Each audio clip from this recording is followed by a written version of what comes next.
On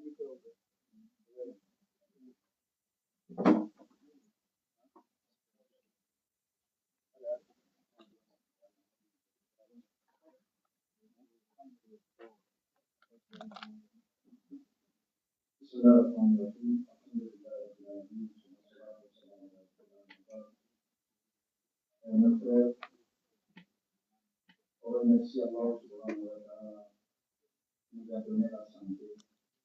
L'homme disait que Dieu nous bénisse.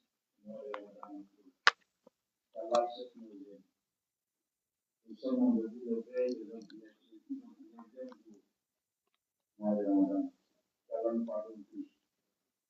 Et vous savez que le mois est en train de finir. Aujourd'hui, on va faire le place en route.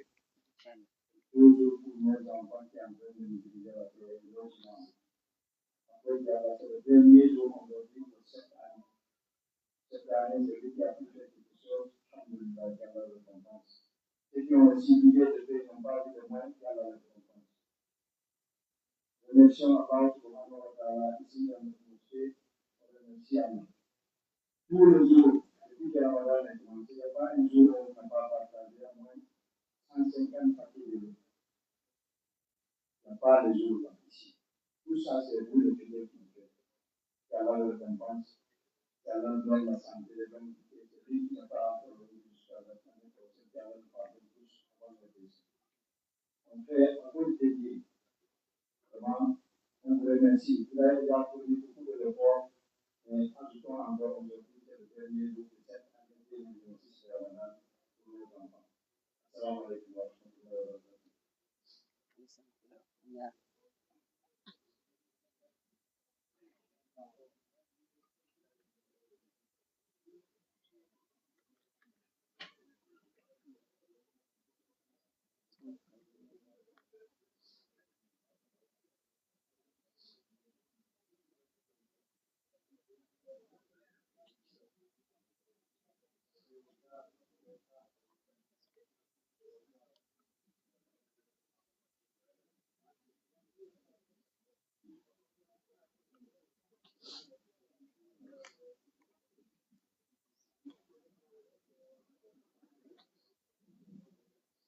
بسم الله الرحمن الرحيم. يا رب لك الحمد كما ينبغي لجلال وجهك وعظيم سلطانك، ثم الصلاة والسلام على من بعثه الله رحمة للعالمين، سيدنا وحبيبنا وأسوتنا محمد بن عبد الله، صلى عليه الله خير صلاته ما ناح قمرين على الأغصان، صلى عليه الله خير صلاته ما لاح في فلكيهما القمران. Louange Allah, le créateur des cieux et de la terre. Louange Allah, le Seigneur du monde. Et la paix d'Allah, sa bénédiction et son salut soit sur notre prophète Muhammad sallallahu alayhi wa sallam, ainsi que sur sa famille et sur ses compagnons, et sur tous ceux qui suivront leur voie jusqu'au jour de la rétribution. Chers frères et sœurs dans la foi, permettez-moi avant d'entamer le thème qu'on a prévu pour cette nuit et de remercier, de prolonger un peu sur la parole de notre frère El Bari tout à l'heure. Nous sommes à la fin du mois de Ramadan. Allah subhanahu wa ta'ala agrée tout ce que nous avons accompli durant ce mois béni de Ramadan. Et Allah subhanahu wa ta'ala, par sa grâce et sa miséricorde, nous montre aussi beaucoup de Ramadan. Et Allah subhanahu wa ta'ala, ceux qui ont commencé le mois de Ramadan et n'ont pas pu terminer le mois, Allah subhanahu wa ta'ala les pardonne. Allah subhanahu wa ta'ala les pardonne. Allah subhanahu wa ta'ala les accueille dans son paradis. Je devais finir par cette adresse. C'était ça que j'avais prévu. Mais vu l'importance de ce que vient d'évoquer notre frère El Bari, ça m'a motivé, ça m'a encouragé d'entamer, de commencer mon propos par ces remerciements sincères, par adresser à tous les fidèles de la mosquée d'Abu Bakr Siddiq, au nom de notre premier imam et au nom de notre deuxième imam, nos remerciements sincères les plus profonds, les plus agréables, les plus aimables à tous les fidèles de la mosquée d'Abu Bakr Siddiq. Vraiment, nous sommes comblés de joie, nous sommes émus par votre amour pour cette mosquée. Nous sommes comblés de joie par votre manière, par votre attitude depuis le début de ce mois de Ramadan. Nous avons remarqué assez de choses. Nous avons remarqué plusieurs choses sur les fidèles de la mosquée d'Abu Bakr Siddiq.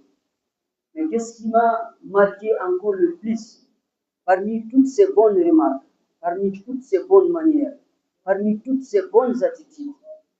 C'est votre amour à partager. C'est votre amour à faire le sacrifice. C'est votre amour à donner à cause d'Allah subhanahu wa ta'ala. Allah, si seulement nous avions comptabilisé, nous avions pu comptabiliser, même si c'est impossible, si nous avions seulement pu comptabiliser les packs d'eau, les bouteilles d'eau qu'on a distribuées dans cette mosquée depuis le mois du Ramadan, depuis le début du mois de Ramadan, vous avez fait beaucoup d'eau. Allah, vous avez fait beaucoup. Des fois, quand je rentre dans ces bureaux où on stocke les packs d'eau, je vois une grande quantité. Et lorsque le soir, au moment de la rupture, on commence à partager toutes ces bouteilles aux fidèles, et quand je rentre encore, je trouve que ça diminue. Je trouve que presque c'est fini. Et le lendemain, le matin, quand je reviens, je rentre encore, je trouve encore le bureau, il est encore plein. Allah, tout ça là, c'est grâce à vous. Tout ça là, c'est grâce à votre amour à partager, à faire le sadaqa et à faire de l'aumône. Qu'Allah subhanahu wa ta'ala vous gratifie. Qu'Allah subhanahu wa ta'ala mette tous ces efforts que vous avez fournis dans le mizan, dans votre mizan al-hasanat yawm al-qiyamah. Et aussi, mon deuxième remerciement, il est aussi sincère, il est aussi profond, il est aussi agréable. Je vais adresser ces remerciements à toutes ces femmes, à toutes ces femmes qui n'ont ménagé aucun effort depuis le début du mois de Ramadan à nous apporter de la nourriture, pour rompre nos jeûnes, à nous apporter de la nourriture dans cette mosquée. Ces femmes, elles doivent être remerciées sincèrement. Vous le savez, hier, je lisais un passage, je lisais une publication qui m'a touché, qui m'a marqué, concernant la bravoure des femmes pendant le mois de Ramadan. C'est comme si celui qui a publié cet article ou bien ces messages, il voulait gratifier l'effort des femmes pendant ce mois de Ramadan. Et le passage qui m'a touché le plus, c'est lorsqu'il dit de remercier beaucoup les femmes pendant ce mois de Ramadan. Il dit, imaginez, lorsque nous finissons tout à l'heure la prière, nous allons forcément tous rentrer à la maison épuisés, fatigués. Fatigués d'être debout pendant de longues heures. Nous allons rentrer fatigués et avec beaucoup de sommeil. Des fois, lorsqu'on rentre, nous les hommes, lorsqu'on arrive à la maison, peut-être certains, la minorité, ils vont prendre le Coran pour faire de la lecture et ils vont s'endormir en lisant le Coran au Karim. D'autres, ils vont directement aller se reposer, ils vont directement aller se coucher. Mais ce n'est pas le cas pour les femmes. Lorsque nous quittons ici, leur destination directe, c'est dans la cuisine. Elles ont resté avec les hommes, debout, pendant de longues heures pour faire cette prière. Et lorsqu'elle retourne à la maison, sa destination directe, c'est dans la cuisine. Fatiguée encore. Elle va encore continuer à rester debout, à préparer le souhour. Naam. Peut-être moi, peut-être toi, tu vas te reposer, tu vas te coucher, tu vas prendre le Coran, le sommeil va t'emporter. Mais elle va encore continuer à rester debout, dans la cuisine, fatiguée, les pieds enflés, pour préparer le souhour. Naam. Et lorsqu'elle termine de préparer le souhour, lorsqu'elle termine de préparer la table, elle va aller avec douceur te réveiller, t'appeler pour venir prendre ton souhour. Et lorsqu'on termine le souhour, nous, peut-être s'il y a le temps encore, on va encore aller nous reposer. Mais elle est encore là à débarrasser, à faire de la vaisselle, à laver, à arranger. Naam. Alors que nous avons passé ensemble la nuit dans la mosquée, debout, en train de faire la prière. Et c'est le même cas lorsque le soir arrive. Des fois, lorsque 18h arrive, toi, tu es déjà épuisé, tu es fatigué, tu te reposes sur le canapé, tu te reposes sur le fauteuil. Elle est encore debout dans la cuisine, en train de préparer le four, en train de préparer la nourriture, en train d'apporter de la nourriture aux fidèles jeûneurs. Vraiment, qu'Allah subhanahu wa ta'ala vous récompense de la meilleure manière pour tous ces efforts que vous avez fournis depuis le début du mois de Ramadan. Chers frères et sœurs dans la foi, mon troisième remerciement, il est aussi spécial. Je l'adresse à notre frère, à notre ami, Abdullah Mustafa Ly. Ce grand homme, alhamdulillah, que Allah subhanahu wa ta'ala a mis parmi nous, Abdullah Mustafa Ly, depuis le début du mois de Ramadan, en dehors même du mois de Ramadan, toutes les activités qui sont menées dans cette mosquée, les activités islamiques, que ce soit le tafsir du Coran al-Karim, que ce soit les prêches, que ce soit les khutbahs, que ce soit les prières, il fait vivre des gens qui sont loin, très loin de nous.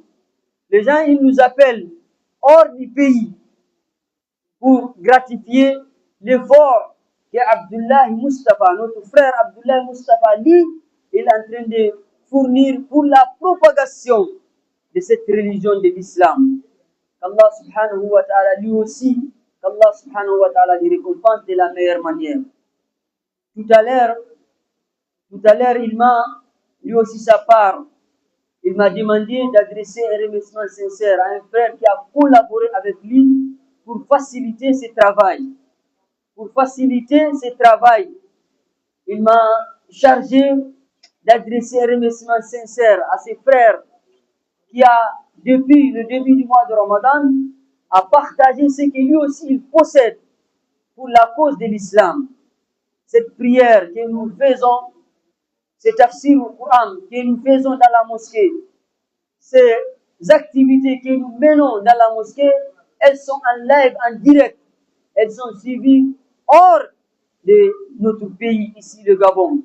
Et ça aussi, c'est grâce à l'effort de ses frères qui a accepté de collaborer gratuitement à cause d'Allah avec Abdullah Mustafa Ly. Qu'Allah subhanahu wa ta'ala aussi remercie ses fidèles. Et aussi, nous allons adresser toujours nos remerciements à ses frères dans la mosquée qui ne ménagent aucun effort pour garder toujours notre mosquée propre. Vous remarquez, lorsqu'on fait la rupture du jeûne, il y a beaucoup de poubelles. Naam, il y a beaucoup de poubelles. Il y a des fidèles bénévoles dans cette mosquée qui s'en chargent de ramasser et d'arranger et d'aller loin, jusqu'à des fois loin, je les croise en route. Ils sont épaulés avec cette poubelle pour aller jeter cette poubelle loin de la mosquée. Ces frères-là aussi sont là. Qu'Allah subhanahu wa ta'ala les récompense.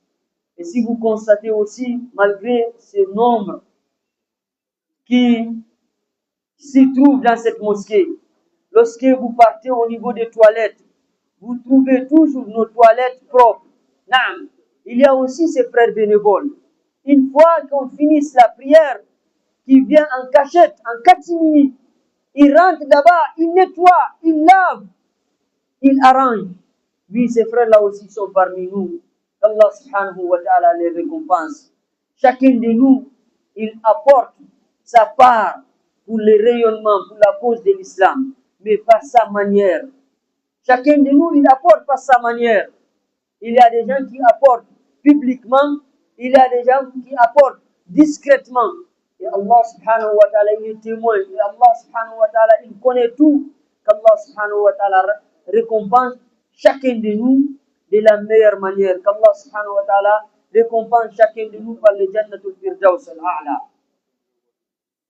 Chers frères et sœurs dans la foi, à la fin du mois de Ramadan, Allah subhanahu wa ta'ala, à travers son prophète Muhammad sallallahu alayhi wa sallam, il nous a demandé de faire le zakatul fitr. Naam. Le zakatul fitr, c'est un sadaqa. C'est une aumône qu'on donne à la fin du mois de Ramadan.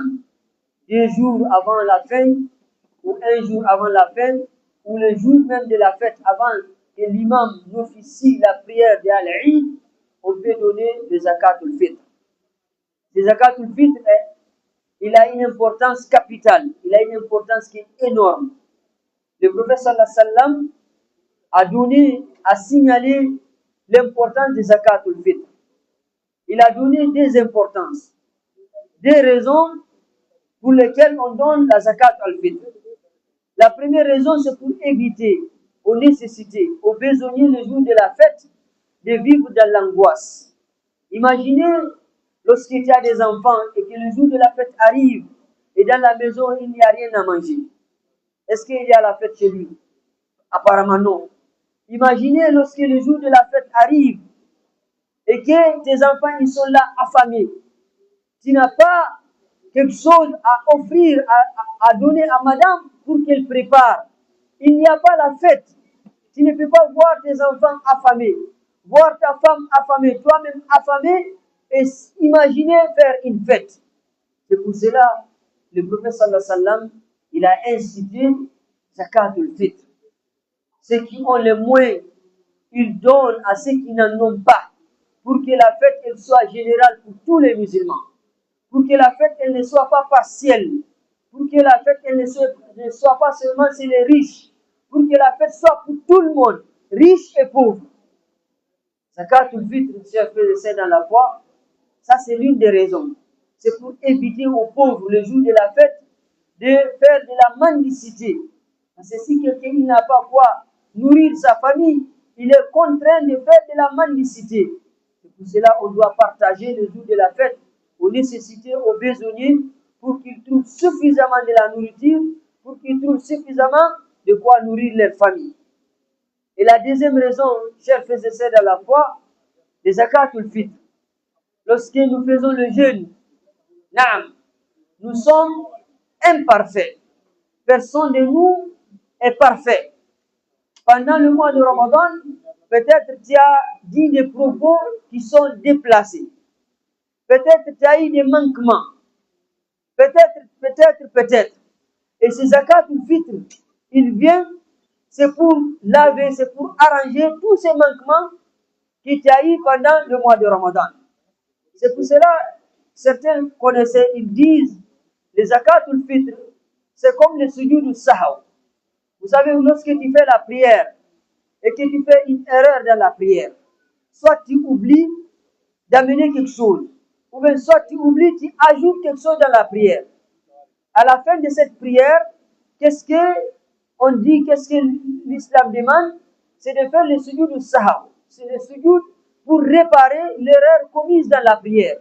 Soit le sujoud sahw avant le salam, ou bien le sujoud sahw après le salam.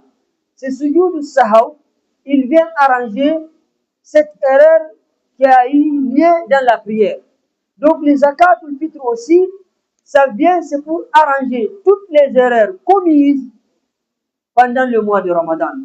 Que ce soit les paroles déplacées, que ce soit les manquements que tu as eu pendant le mois de Ramadan, le zakatul fitr, ça vient, ça comble tous ces manquements. Les zakat al-fitr, chers frères et sœurs dans la foi, c'est 2,5 kg pour chaque personne. Non. C'est 2,5 kg pour chaque personne. Et ici, il y a une interrogation. Même tout à l'heure, après la prière de Tarawih, il y a un frère qui m'a demandé cette question. Je vais ramener cette question et cette réponse. Peut-être elle va profiter à beaucoup de personnes. Il m'a dit, il est là, mais sa famille n'est pas ici. D'habitude, il fait sortir le zakat al-fitr pour lui et pour sa famille. Non, ici. Alors que la famille vit en dehors. La zakat al-fitr, qui a été instituée par le prophète sallallahu alayhi wa sallam, s'est adressée immédiatement à chacun d'entre nous. Donc, si tu as les moyens de faire ton zakat al-fitr, le prophète sallallahu alayhi wa sallam, il s'est adressé à toi. C'est toi qui dois sortir ton zakat al-fitr par toi-même. La journée d'aujourd'hui, il y a un autre frère aussi qui m'a demandé, il a ses parents au pays. Lui, il est là. C'est un jeune qui n'est pas encore marié. Ses parents, ils sont au pays. Il est là, il se débrouille, il travaille. Est-ce que ce sont ses parents au pays qui doivent sortir son zakat al-fitr ou bien c'est lui qui va sortir son zakat al-fitr ici? Il me dit qu'il souhaiterait lui-même sortir son zakat al-fitr. Mais d'habitude, ses parents qui sont au pays sortent son zakat al-fitr. Si il s'oppose à cela, peut-être ça peut amener des ennuis. S'il dit non, ne sortez pas pour moi, moi-même je vais m'en charger, peut-être ils vont se fâcher, ça peut amener les ennuis. Il m'a demandé cette question qui est pertinente. Je l'ai dit, pour éviter tous les ennuis entre toi, peut-être c'est ton oncle, entre toi, peut-être c'est ton père, laisse qu'ils vont faire le zakat al-fitr là-bas. Et toi-même, tu peux sortir ici, ça va devenir un sadaqa, un tatawu. Ils ont fait là-bas, mais pour eux, considère que c'est un sadaqa qu'ils ont fait pour toi. Toi-même, comme l'islam s'est adressé directement à toi, fais ton zakat al-fitr ici. Parce que si tu as les moyens, c'est toi qui dois faire ton zakat al-fitr. Ne leur dis pas de ne pas faire, parce que l'islam ne veut pas de problèmes, ne veut pas des ennuis. Laisse qu'ils vont sortir. Mais considère ce qu'ils ont donné là-bas comme le sadaqa de tatawu, et toi-même, fais ton zakat al-fitr. Donc, c'est général pour tout le monde. Si tu es là, tu travailles, tu as les moyens de faire ton zakat al-fitr toi-même fais ton zakat al-fitr ici. Et si les parents donnent au pays encore, ça va devenir sadaqa de tatawu. Maintenant, si toi tu es là, ta famille est au pays, tu veux faire le zakat al-fitr. Normalement, là où tu vis, c'est là-bas que tu dois faire le zakat al-fitr. Ta famille sont au village, ils n'ont pas les moyens. C'est toi qui travailles, c'est toi qui as l'argent. C'est toi qui dois faire le zakat al-fitr. Mais la famille au pays, avant la nourriture, meilleur, c'est le jour de la fête, avant de se rendre à la prière. C'est le temps le plus meilleur pour donner le zakat al-fitr.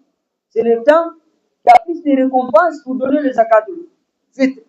Mais si le jour de la fête, tu sais que tu serais beaucoup pris par le temps et que tu ne pourras avoir le temps qu'après la fête. Et après la fête, on ne donne pas le zakat al-fitr parce que quand tu donnes après la fête, après la prière de l'Eid, c'est le plus un zakat al-fitr, c'est un sadaqa. Donc il faut donner à partir d'aujourd'hui, ou bien demain, ou bien tu attends le jour de la fête. Après la prière de al-Fajr, tu prends ton zakat al-fitr. Si tu connais toi-même une nécessité, un pauvre à côté de toi, tu pars, tu lui remets. Et si tu ne connais pas, tu amènes, tu donnes à un responsable, aux responsables des mosquées qui vont s'en charger par après à distribuer aux nécessités. Non, à distribuer aux nécessités.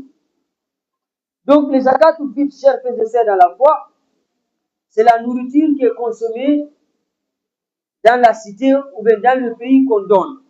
Et si on remarque au Gabon ici, la nourriture qu'on consomme le plus, c'est le riz. Donc, c'est le riz qu'on doit donner. Si tu pars dans un autre pays, peut-être là-bas c'est la date. Peut-être dans un autre pays c'est le blé. Al-Muhim, la nourriture qui est plus consommée, c'est ce qu'on doit donner. Parce que quand tu me donnes par exemple moi le blé, moi je ne connais pas ça. Moi c'est le riz que je connais.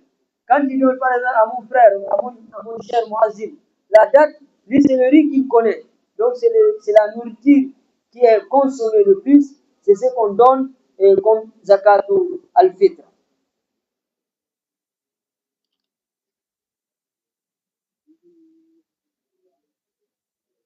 Non. Les ayants méritants de zakat al-fitr, ce sont les pauvres. Ce sont les pauvres qui n'ont pas les moyens. Des fois, toi-même, si tu as un peu seulement, tu peux donner. C'est pas être beaucoup riche. On dit, si tu as la nourriture pour le jour de la fête et pour le lendemain, et tu as encore plus que ça, toi-même, tu vas donner les zakatul fitr. Tu as quoi manger le jour de la fête et le lendemain de la fête, tu as encore un plus, tu dois donner toi aussi les zakatul fitr. Non, les zakatul fitr, chers frères et sœurs dans la foi, c'est une sadaqa qui a été instituée par le prophète Muhammad sallallahu alayhi wa sallam. Ça a beaucoup d'importance, ça a beaucoup de mérite, et ça aide le jour de la fête aux pauvres de ne pas faire de la mendicité. Ça comble encore les vides ou bien les erreurs que nous avons commises pendant le mois de Ramadan. Allah subhanahu wa ta'ala, par sa miséricorde et sa bonté, Allah subhanahu wa ta'ala nous accorde une bonne fin du mois de Ramadan.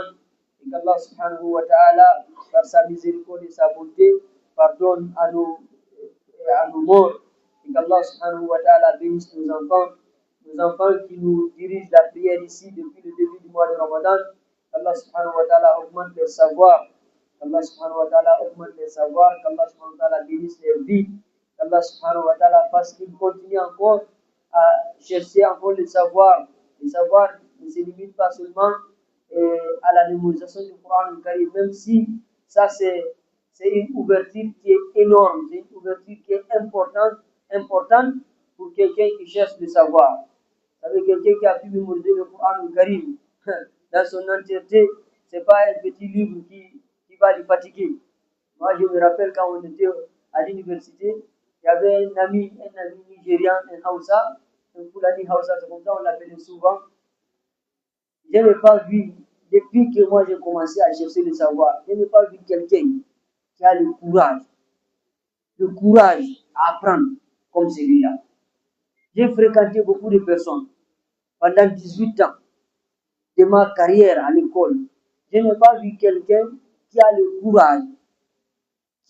courage à chercher le savoir comme celui-là. Je vais vous raconter un peu son histoire. Peut-être ça va motiver nos jeunes dimanches. Cet ami, il est du Nigeria. Le matin, on part à l'école à 7h30. Le cours commence à 7h30 et on descend à 12h30, à Dawam. Là-bas, on vit à 13h30. Des fois, j'imaginais, est-ce que ce n'est pas un extraterrestre? Quand on part à l'école, 7h30, on sort à 12h30, directement, lui fait destination directe à la mosquée. Lui, des fois, nous aussi, on est avec lui, on part au prix 13h, on part faire ce qu'on appelle Kailoula. Kailoula, c'est dormir entre le Zuhur et le Asr. Je conseille beaucoup pour l'université, malgré toutes les charges, malgré toutes les brochures. C'est à l'université, il a mémorisé le Coran et il a trouvé encore les ijaza avec les professeurs à l'université. Et quand il y a l'examen, ses notes, c'est extraordinaire. Il mémorise le Coran et il a encore les programmes de livres de l'université. On avait des fois 18 matières. Et à l'université, comme on dit, les matières, il n'y a pas ce qu'on appelle la solidarité entre les matières à l'université. Il faut gagner toutes les matières. Ce n'est pas comme le primaire ou le collège. Peut-être si tu es bien en SVT, ça peut combler peut-être l'histoire. Non, à l'université, chaque matière, il faut passer dans toutes les matières. Si tu échoues une seule matière, tu échoues l'année. Il faut gagner toutes les matières. Et on avait presque 18 matières. Il mémorise le Coran à côté. Pendant ces 4 ans, il a fini de mémoriser le Coran. Et toutes ces matières-là aussi, il décrochait toutes ces matières avec aussi excellent. Je n'ai jamais vu une personne comme celui-là. Il a mémorisé le Coran pendant ces 4 ans. Il a trouvé son ijaza avec les professeurs de l'université. Et il est sorti encore avec une mention qui est excellente. Tu ne peux pas voir comme celui-là. Je n'ai jamais vu comme celui-là. Je ne peux jamais voir comme celui-là. Et on ne peut jamais voir comme celui-là. Parce qu'il lui tout son temps, c'est apprendre. Une seconde, il n'a pas perdu. Pendant toutes ces 4 ans, à l'université, il n'a pas perdu même une seconde. Tout ce que je regrette aujourd'hui là, si seulement, malgré les maigres efforts que j'ai fournis, si seulement j'avais fait comme lui, Allah, ça allait beaucoup m'arranger dans ma vie. Mais c'est quand le temps passe, tu vas regretter. Allah, c'est quand le temps passe, tu vas regretter. Malgré on a fait le maigre effort, mais si on avait fait comme celui-là, Allah, aujourd'hui là, ça devrait donner جاوزنا السماء كما قال المتنبي إذا كنت في شرف مرور فلا تقنع بما دون النجوم. Ça devrait aujourd'hui nous sommes au-dessus des étoiles. Mais c'est ce que Allah subhanahu wa ta'ala aussi a voulu pour nous. Ça c'est seulement un exemple à suivre. Lorsqu'on est à la quête du savoir, il faut savoir utiliser son temps. Il ne faut pas perdre le temps. Parce que le temps, ça coûte cher. Le temps, ça coûte énormément cher. Énormément cher. Je me rappelle une parole de Dr Mamadou Ribari, l'un des grands connaisseurs en Guinée. Il était là parmi nous, je pense qu'il y a 2 ans ou 3 ans. On lui a demandé qu'est-ce qu'il regrette le plus dans sa vie. Un docteur Mamadou qui dit, malgré tous ses savoirs, c'est une bibliothèque, docteur Mamadou. C'est une bibliothèque. Malgré tous ses savoirs, il dit tout ce qu'il regrette dans sa vie. Ou bien si on lui demandait aujourd'hui de revenir jeune, qu'est-ce qu'il allait faire? Il dit si seulement aujourd'hui je pouvais encore devenir jeune, j'allais encore consacrer tout mon temps à chercher le savoir. Je me suis dit, quel savoir encore? Docteur Mamadou encore veut avoir. Le savoir, la porte du savoir, c'est large. Il ne faut pas te limiter. Peut-être lui aussi, il y a un côté où peut-être il s'est dit, si j'avais encore fourni des efforts dans ce côté-là, peut-être le côté français, peut-être le côté anglais, je ne sais pas quel côté, peut-être lui aussi, là, le regret la partie là. C'est pour cela, alhamdulillah, Allah vous a facilité, vous avez mémorisé le Coran Karim. Faites de l'effort d'apprendre aussi beaucoup de sciences à côté du Coran Karim. Ça va vous servir, ça va vous aider. Parce que demain, tu vas dire, aujourd'hui tu as fini de mémoriser le Coran, tu es jeune, tu as encore le temps. Si tu consacres le temps là à apprendre, à approfondir le savoir, demain peut-être tu ne vas pas regretter comme beaucoup ont regretté. Lorsque vous êtes jeune, c'est en ce moment l'esprit il est frais. C'est en ce moment quand tu mémorises, ça ne sort pas. Comme on dit, al-ilmu fi s-sighari kal-naqshi al-hajari. On dit le savoir en étant jeune, chercher le savoir en étant jeune, c'est comme si quelqu'un qui est en train de tatouer une pierre. Lorsque tu tatoues une pierre là, c'est difficile que ça quitte. Mais quand tu deviens grand, avec beaucoup de responsabilités, avec beaucoup de charges, c'est compliqué. Même si tu apprends, c'est comme si tu es en train d'écrire sur l'eau. Ça passe seulement, tu passes seulement et puis ça quitte. Donc moi je vous félicite, je vous encourage à ne pas vous contenter seulement à ce que Allah subhanahu wa ta'ala vous a accordé. Il vous a accordé quelque chose qui est énorme, quelque chose qui est noble. Mais en plus de cela, le Coran le Karim a besoin de beaucoup de savoir. Le tafsir du Coran, le fiqh, pour donner le miel au Coran le Karim. Comme on dit, mon père il avait l'habitude à nous dire cette parole, il dit cette parole, il dit le Coran le Karim c'est comme si on t'a donné une bouteille remplie de miel, mais qui est fermée. La bouteille, tu vois le miel dans la bouteille, mais c'est fermé, tu n'arrives pas à toucher. Donc si tu mémorises le Coran, c'est comme si on t'a donné une bouteille remplie de miel. Mais pour toucher le miel et goûter le miel et savoir le goût du miel, il faut connaître le tafsir, il faut connaître le fiqh, il faut savoir faire l'istimbat dans le Coran Karim. Imagine lorsque tu lis un verset coranique et que tu connais la signification de ce verset et que tu connais ce qu'on appelle le statut juridique de ce verset, là tu as le goût du miel, là tu as ouvert la bouteille. Mais une fois tu ne connais pas ça, c'est comme si on t'a donné une grosse bouteille de miel, mais qui est encore fermée. Donc on vous a donné la bouteille du miel, mais c'est encore fermé. Parce que si vous ne connaissez pas le tafsir, si vous ne connaissez pas le fiqh, si vous ne connaissez pas les ahkam, c'est difficile, vous allez avoir le goût du Coran Karim. Allah subhanahu wa ta'ala vous augmente davantage de savoir. Allah subhanahu wa ta'ala bénisse votre vie. Allah subhanahu wa ta'ala, la manière dont vous avez commencé votre vie comme ça, étant jeune à servir l'islam, qu'Allah fasse que jusqu'à votre dernier souffle, vous continuez à servir l'islam. Sallallahu alayhi wa sallam Muhammad wa ala alihi wa sahbihi ajma'in. وآخر دعوانا الحمد لله رب العالمين.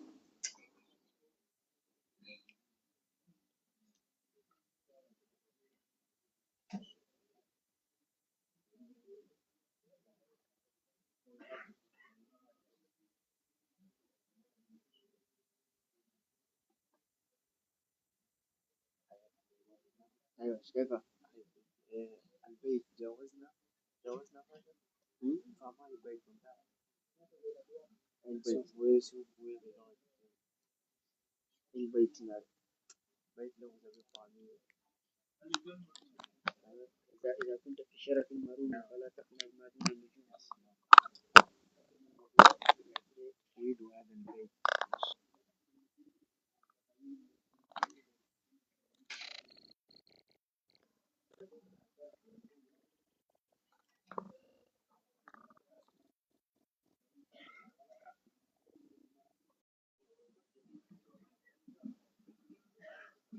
استووا. Oui, c'est vraiment la cravate. Le contrôle, là, ça crée une interférence ici. Ah, ok.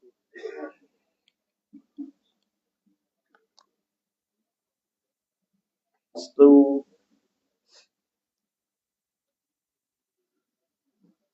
أوحي إلي أنه استمع نفر من الجن فقالوا إنا سمعنا قرآنا عجبا يهدي إلى الرشد فآمنا به ولن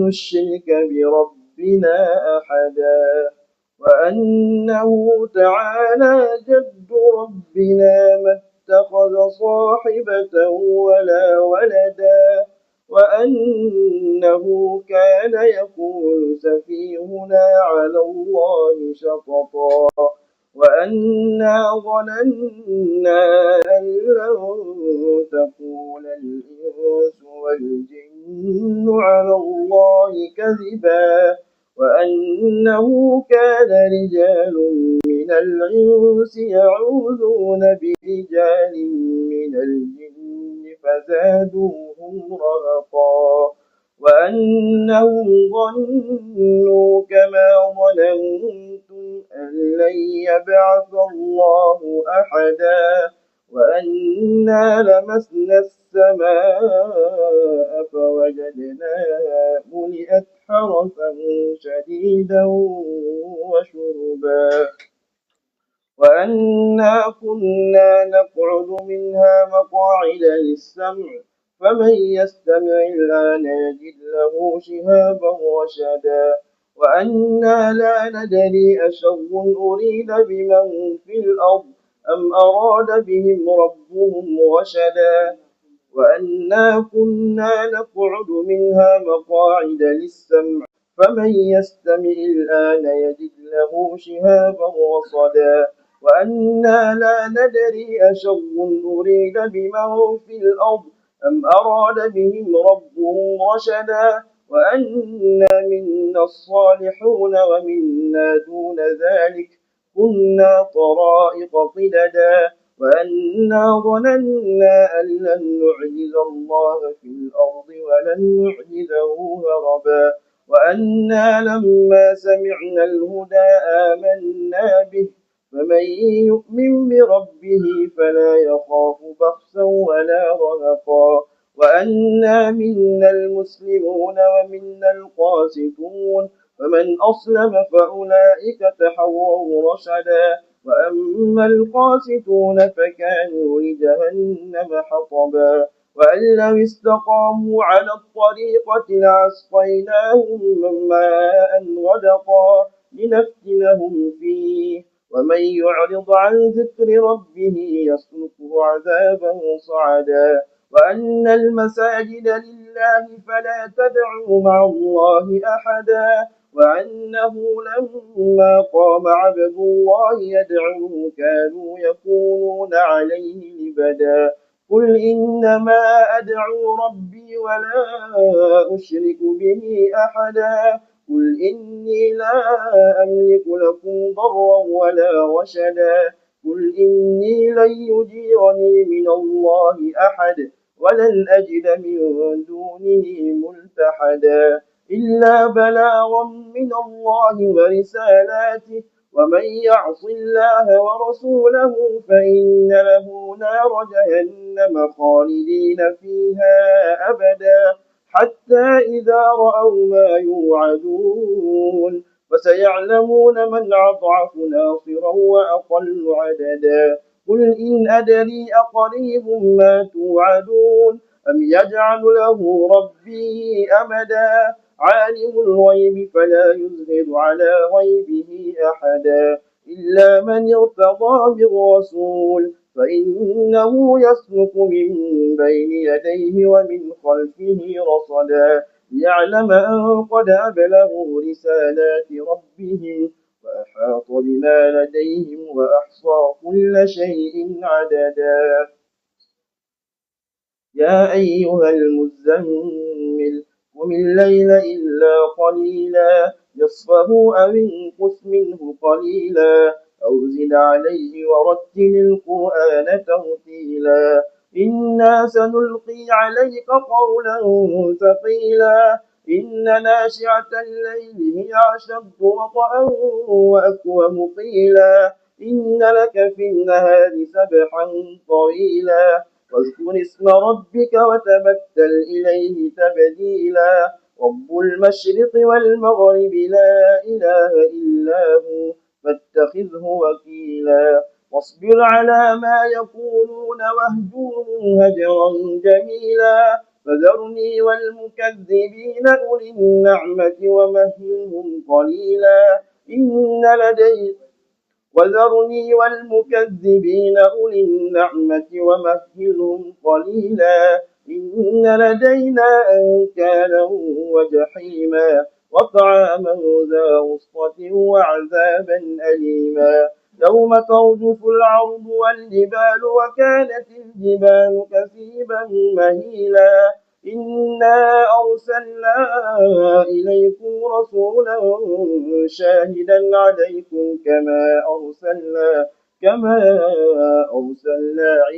إلى فرعون رسولا فعصى فرعون الرسول فأخذناه أخذا وبيلا فكيف تتقون إن كفرتم يوما يجعل الولدان شيبا السماء منفطر به كان وعده مفعولا إن هذه تذكرة فمن شاء اتخذ إلى ربه سبيلا إن ربك يعلم أنك تقوم أدنى من ثلثي الليل ونصفه وثلثه وطائفة من الذين معك والله يقدر الليل والنهار علم أن لن تحصوه فتاب عليكم فقرؤوا ما تيسر من القرآن علم أن سيكون منكم مرضى وآخرون يضربون في الأرض يبتغون من فضل الله وآخرون يقاتلون في سبيل الله فقرؤوا ما تيسر منه وأقيموا الصلاة وآتوا الزكاة وأقرضوا الله قرضا حسنا وما تقدموا لأنفسكم من خير تجدوه عند الله هو خيرا وأعظم أجرا واستغفروا الله إن الله غفور رحيم يا أيها المدثر قم فأنذر وربك فكبر وثيابك فطهر والرجز فاهجر ولا تمنن تستكثر ولربك فاصبر فإذا نقر في الناقور فذلك يومئذ يوم عسير على الكافرين غير يسير ذرني ومن خلقت وحيدا وجعلت له مالا ممدودا وبنين شهودا ومهدت له تمهيدا ثم يطمع أن أزيد كلا إنه كان لآياتنا عنيدا سأرهقه صعودا إنه فكر وقدر فقتل كيف قدر ثم قتل كيف قدر ثم نذر ثم عبس وبصر ثم أدبر واستكبر فقال إن هذا إلا سحر يؤثر إن هذا إلا قول البشر سأصليه سقر وما أدراك ما سقر لا تبقي ولا تذر لواحة للبشر عليها 19 وما جعلنا أصحاب النار إلا ملائكة وما جعلنا عدتهم إلا فتنة للذين كفروا ليستيقن الذين أوتوا الكتاب ويزداد الذين آمنوا إيمانا ولا يرتاب الذين أوتوا الكتاب والمؤمنون وليقول الذين في قلوبهم مرض والكافرون ماذا أراد الله بهذا مثلا كذلك يضل الله من يشاء ويهدي من يشاء وما يعلم جنود ربك إلا هو وما هي إلا ذكرى للبشر كلا والقمر والليل إذ أدبر كلا والقمر والليل إذ أدبر والصبح إذا أسفر إنها لإحدى الكبر نذيرا للبشر لمن شاء منكم أن يتقدم أو يتأخر كل نفس بما كسبت رهينة إلا أصحاب اليمين في جنات يتساءلون عن المجرمين ما سلككم في سقر قالوا لم نك من المصلين ولم نك نطعم المسكين وكنا نخوض مع الخائضين وكنا نكذب بيوم الدين حتى أتانا اليقين فما تنفعهم شفاعة الشافعين فما لهم عن التذكرة معرضين كأنهم حمر مستنفرة فرت من قسورة بل يريد كل امرئ منهم أن يؤتى صحفا منشرة كلا بل لا يخافون الآخرة كلا إنه تذكرة فمن شاء ذكره وما يذكرون إلا أن يشاء الله هو أهل التقوى وأهل المغفرة الله أكبر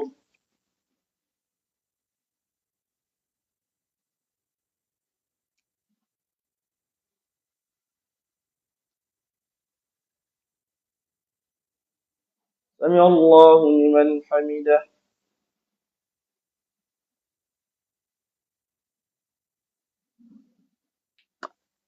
الله أكبر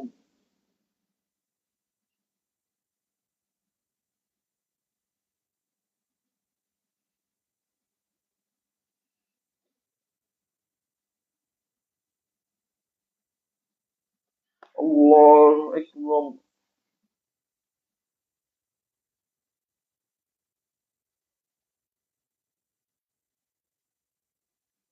الله أكبر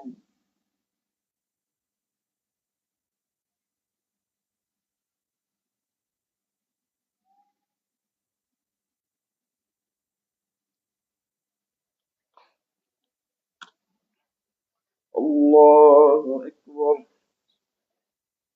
الحمد لله رب العالمين الرحمن الرحيم مالك يوم الدين إياك نعبد وإياك نستعين اهدنا الصراط المستقيم صراط الذين أنعمت عليهم غير المغضوب عليهم ولا الضالين آمين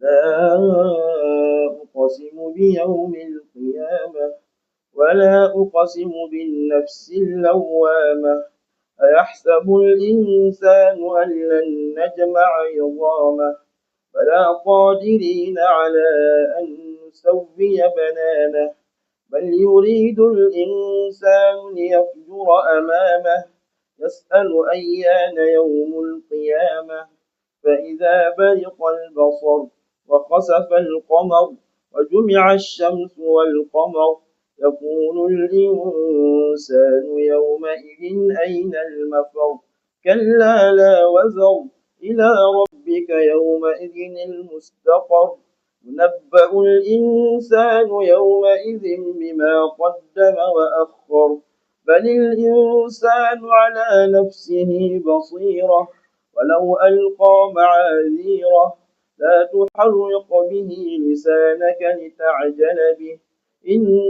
لا تحرق به لسانك لتعجل به إن علينا جمعه وقرآنه فإذا قرأناه فاتبع قرآنه ثم إن علينا بيانه كلا بل تحبون العاجلة وتذرون الآخرة وجوه يومئذ ناظرة إلى ربها ناظرة ووجوه يومئذ باصرة تظن أن يفعل بها فاكرة كلا إذا بلغت التراقي وقيل من راق وظن أنه الفراق والتفت الساق بالساق إلى ربك يومئذ المساق فلا صدق ولا صلى ولكن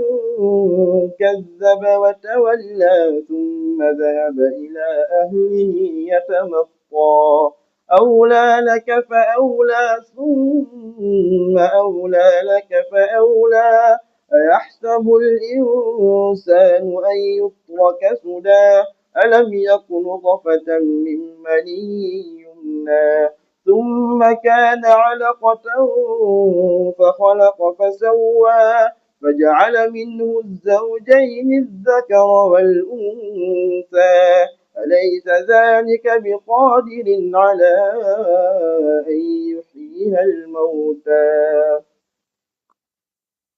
هل أتى على الإنسان حين من الدهر لم يكن شيئا مذكورا إنا خلقنا الإنسان من نطفة أمشاج نبتليه فجعلناه سميعا بصيرا إنا هديناه السبيل إما شاكرا وإما كفورا إنا أعتدنا للكافرين سلاسل وأغلالا وسعيرا إن الأبرار يشربون من كأس كان مزاجها كافورا عينا يشرب بها عباد الله يفجرونها تفجيرا يوفون بالنظر ويخافون يوما كان شره مستطيرا ويطعمون الطعام على حبه مسكينا ويتيما وأسيرا إنما نطعمكم لوجه الله لا نريد منكم جزاء ولا شكورا إنا نخاف من ربنا يوما عبوسا قمطريرا فوقاهم الله شر ذلك اليوم ولقاهم نضرة وسرورا وجزاهم بما صبروا جنة وحريرا متكئين فيها على الأرائك لا يرون فيها شمسا ولا زمحريرا ودانية عليهم ظلالها وظللت قطوفها تظليلا ويطاف عليهم بآنية من فضة وأكواب كانت قوارير من فضة قدروها تقديرا ويسقون فيها كأسا كان مزاجها زنجبيلا عينا فيها تسمى سلسبيلا ويطوف عليهم ولدان مخلدون إذا رأيتهم حسبتهم لؤلؤا منثورا وإذا رأيت ثم رأيت نعيما وملكا كبيرا عاليهم ثياب سندس خضر واستبرق وحلوا أساور من فضة وسقاهم ربهم شرابا طهورا إن هذا كان لكم جزاء وكان سعيكم مشكورا إنا نحن نزلنا عليك القرآن تنزيلا فاصبر لحكم ربك ولا تطع منهم آثما أو كفورا واذكر اسم ربك بكرة وأصيلا ومن الليل فاسجد له وسبحه ليلا طويلا إن هؤلاء يحبون العاجلة ويذرون وراءهم يوما ثقيلا نحن خلقناهم وشددنا أسرهم وإذا شئنا بدلنا أمثالهم تبديلا إن هذه تذكرة فمن شاء اتخذ إلى ربه سبيلا وما تشاءون إلا أن يشاء الله إن الله كان عليما حكيما يدخل من يشاء في رحمته والظالمين أعد لهم عذابا أليما والمرسلات عرفا فالعاصفات عصفا والناشرات نشرا فالفارقات فرقا فالملقيات ذكرا عذرا أو نذرا إنما توعدون لواقع فإذا النجوم تمست وإذا السماء فردت وإذا الجبال نصفت وإذا الرسل أقتت لأي يوم أجلت ليوم الفصل وما أدراك ما يوم الفصل ويل يومئذ للمكذبين ألم نهلك الأولين ثم نطبعهم الآخرين كذلك نفعل بالمجرمين ويل يومئذ للمكذبين ألم نخلقكم من ماء مهين فجعلناه في قرار مكين إلى قدر معلوم فقدرنا فنعم القادرون ويل يومئذ للمكذبين ألم نجعل الأرض كفاتا أحياء وأمواتا وجعلنا فيها رواسي شامخات وأسقيناكم ماء فراتا ويل يومئذ للمكذبين انطلقوا إلى ما كنتم به تكذبون انطلقوا إلى